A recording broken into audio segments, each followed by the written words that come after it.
रीतिबद्ध और रीति सिद्ध कवि। आज हम रीतिबद्ध और रीति सिद्ध कवियों में जो अंतर है उसका अध्ययन करेंगे। लक्ष्य रीतिबद्ध जो कवि हैं उनका लक्ष्य रीति निरूपण, काव्यांगों का विवेचन और लक्षणों के अनुरूप स्वरचित सरस उदाहरण प्रस्तुत करना था। काव्यशास्त्र के बंधन को तनिक भी शिथिल न कर सके, अतः उनका वर्णन प्राय रूढ़, एक रस, एक देशीय, कल्पना की नवीनता और मौलिकता से हीन रह गया। उन्होंने बंधी बंधाई परिपाटी के आधार पर ही अपनी रचनाएं की। संस्कृत के जो आचार्य हैं उनको उन्होंने अपना आदर्श माना, जबकि जो रीति सिद्ध हैं इन्होंने रीति की सी परंपराएं सिद्ध कर ली थी, किंतु काव्य शास्त्रीय परंपरा के अनुकूल लक्षण ग्रंथ न लिखकर लक्ष्य ग्रंथों का प्रणयन किया।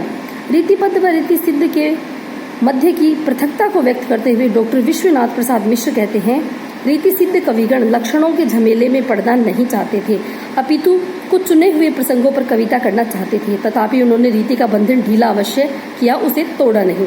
फलतः इनकी कविता रीतिबद्धों की अपेक्षा ज्यादा आकर्षक बन गई। उन्होंने रीति की अपेक्षा अवश्य की थी, किंतु उसकी उपेक्षा नहीं, परंतु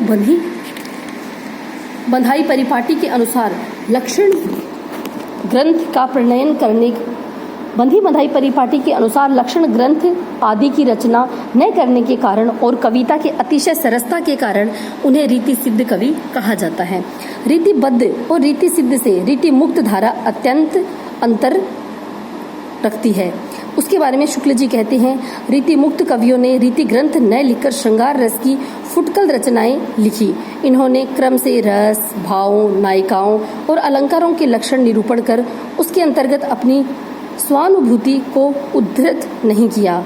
इन्होंने किसी प्रकार का बंधन स्वीकार नहीं किया। यह बंधन चाहे काव्यशास्त्रीय परंपरा का हो या रीति परंपरा का, वे सीधा सर्वथा स्वतंत्र अपनी भावनाओं के अधीन काव्य रचना करने में प्रवीण कवि थे।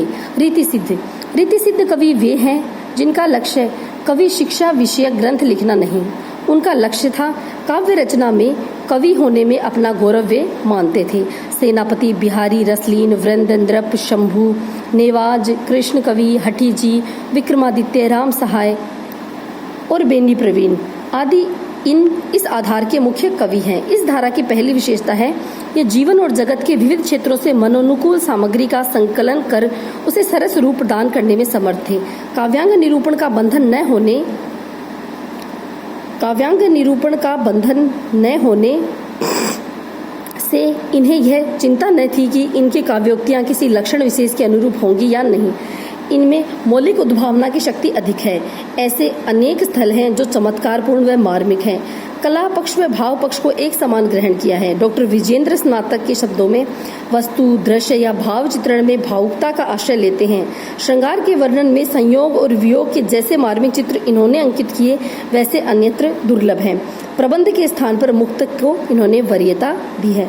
इस प्रकार हम देखते हैं कि रीतिबद्ध, रीति मुक्त और रीति सिद्ध कवियों में पर्याप्त अंतर है।